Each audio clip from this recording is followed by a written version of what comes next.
soalan lain? Yep. Alright. Sebelah kanan kita punya jiran Cina, sebelah kiri jiran kita India.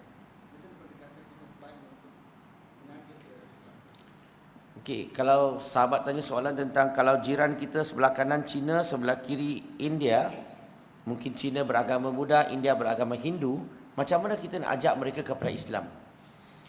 Dakwah ni ada beberapa peringkat yang kita kena tahu. Yang pertama, peringkat pertama kita kena belajar macam mana nak berkawan dengan jiran dulu. Persoalannya, jiran suka tak nak berkawan dengan kita? Dia ziarah kita tak? Kita ziarah dia tak? Kita nampak, hi tak? Hello, how are you? Good morning sir. Sering kali petang nampak borak-borak tak? Sebab dakwah ni is kawan kepada kawan. Kalau saya tak kenal you, kalau saya tak rapat, saya tak akan bincang perkara yang perkara tu begitu penting, begitu sensitif. Bila saya dah kawan rapat, barulah boleh bincang macam-macam. So, nak dakwah, kawan dulu. Kedua, bila dah kawan, you ada banyak peluang untuk berdakwah. Saya galakkan banyak terlibat aktiviti dengan mereka lah. Main badminton ke, pergi jogging ke, ataupun pergi makan ke. Makan orang tak marah punya. Cari makanan yang sedap-sedap ke. Okay. Nak dakwah kan, saya tunjuk you beberapa cara nak dakwah kepada jiran. Cut short lah. Nak dakwah, saya tunjuk you cara. Nak panjang ke pendek punya? Okey, macam ni. Tengok dulu sini. Kalau jiran kamu ni, semua ni percaya Tuhan kan? Sembah Tuhan kan? Kalau you dah rapat dengan dia, you boleh kadang-kadang boleh borak-borak dengan tanya dia. Acong, actually you percaya kepada Tuhan Acong? Jawapan dia, iyalah kan? Saya pun percaya kepada Tuhan. Acong, you rasa-rasa alam ini Tuhan ke bukan Tuhan? Rasa-rasa alam ini, adakah dia Tuhan atau ciptaan Tuhan? Rasa-rasa jawab apa? Dia akan kata ciptaan lah. Mutu pun cakap begitu juga kan? Cong, saya pun samalah percaya macam tu. Saya percaya ni Tuhan pencipta. Saya percaya alam ni ciptaan Tuhan. Sama tak? Sama, mutu pun sama. Kita semua percaya yang sama. Persoalannya sekarang ni, macam mana kita nak bezakan pencipta dengan ciptaan? Tanya dia.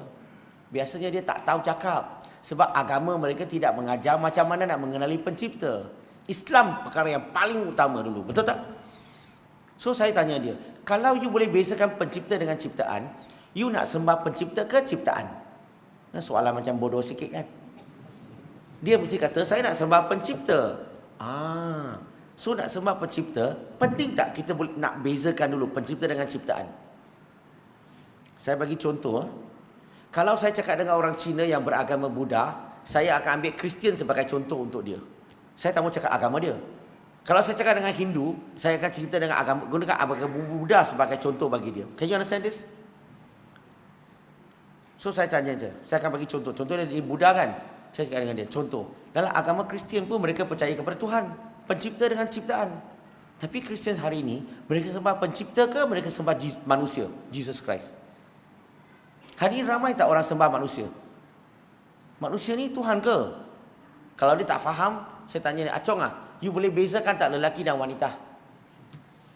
Dia mesti cakap boleh kan? Macam mana kamu boleh bezakan? Kamu tahu ciri-ciri lelaki kan? Kamu tahu ciri-ciri perempuan kan? Ada keliru tak? Ada kemungkinan tak kamu nak teka perempuan akhirnya kahwin lelaki? Tak ada kan? So kamu boleh bezakan, kamu tak salah masuk tandas kan? Clear. Sekarang ni, kalau kamu jelas lelaki dan wanita, kamu nak kahwin wanita, kamu akan pergi cari wanita. Kamu tak akan keliru. Kalau kamu nak sembah pencipta, Tuhan, kalau kamu boleh bezakan, kamu akan sembah pencipta, tak akan sembah ciptaan. Betul? Okay, sekarang ni macam ni. Saya tanya sikit. Kalau you boleh setuju, cakap dengan saya. Tak boleh, beritahu saya. Saya bagi beberapa ciri Tuhan. Tengok boleh terima tak? Pertama, ciri pertama. Saya kata, kalau nak jadi pencipta, syaratnya dia mesti Tuhan yang kekal. Ever living. Boleh terima tak? Biasanya saya tanya semua boleh terima. Kedua, pencipta ni tiada permulaan, tiada akhir. No beginning, no ending. Kita semua ada permulaan, ada akhir. Kita lahir, kita akan mati. Pencipta? Tak. Setuju tak? Biasanya mereka boleh terima. Yang ketiga, si pencipta menciptakan alam ini. Alam ini, segala-gala dalam alam ini, kalau kita belajar fizik, mesti ada masa, ruang dan jisim. Maksudnya apa? Segala-gala yang ada masa, jatuh dalam masa, ada ruang, ada jisim, ini semuanya adalah ciptaan Tuhan. Pencipta ni dia tak ada masa, tak ada ruang, tak ada jisim.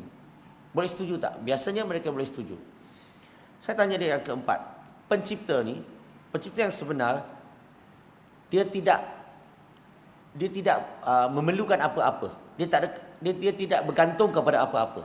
Dia tak perlu udara, dia tak perlu matahari, tak perlu makan, tak perlu minum. Betul tak? Dia setuju. Pencipta ni tak perlu rehat, tak perlu tidur. Bolehkah? Setuju tak? Kalau dia boleh terima 5 perkara ini, biasanya mereka terimalah. Saya bila tanya balik kepada mereka, boleh tak tunjukkan saya satu Tuhan yang orang sembah dalam pasaran yang mempunyai ciri-ciri ini? 5 ciri-ciri ini. Almost all. Cakap apa? I can't think of anyone. Dia kata, tak ada. Kalau dia kata tak ada, sebenarnya dia sudah lafaz la ilaha. Dia kata tak ada Tuhan dalam pasaran yang mempunyai ciri-ciri ketuhanan ini. Dia sudah menolak semua dah.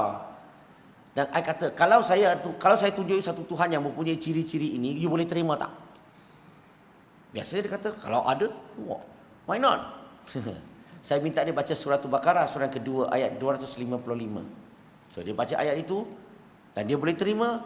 Saya akan cakap dengan dia, sahabat, you already a Muslim. You already a Muslim. Congratulations. Welcome to Islam. Why? You already said there's no God. Kamu dah kata tak ada Tuhan mempunyai ciri-ciri ketuhanan, dan kamu kata kamu boleh terima Tuhan-Tuhan yang mempunyai ciri ini kan, Tuhan yang mempunyai ciri-ciri ini kan. Kalau kamu boleh terima, kamu dah Islam dah. Kamu dah lafaz la ilaha illallah. Welcome to Islam. Sebenarnya kalau kita boleh bagi dia faham ciri-ciri itu, sejak itulah dia tak akan sembah apa-apa yang tidak mempunyai ciri-ciri ketuhanan ini. Kita memperkenalkan Islam, memperkenalkan Allah kepada dia tanpa sebut nama Allah. Sebab kadang-kadang sebut Allah aja mereka tutup terus. Okey.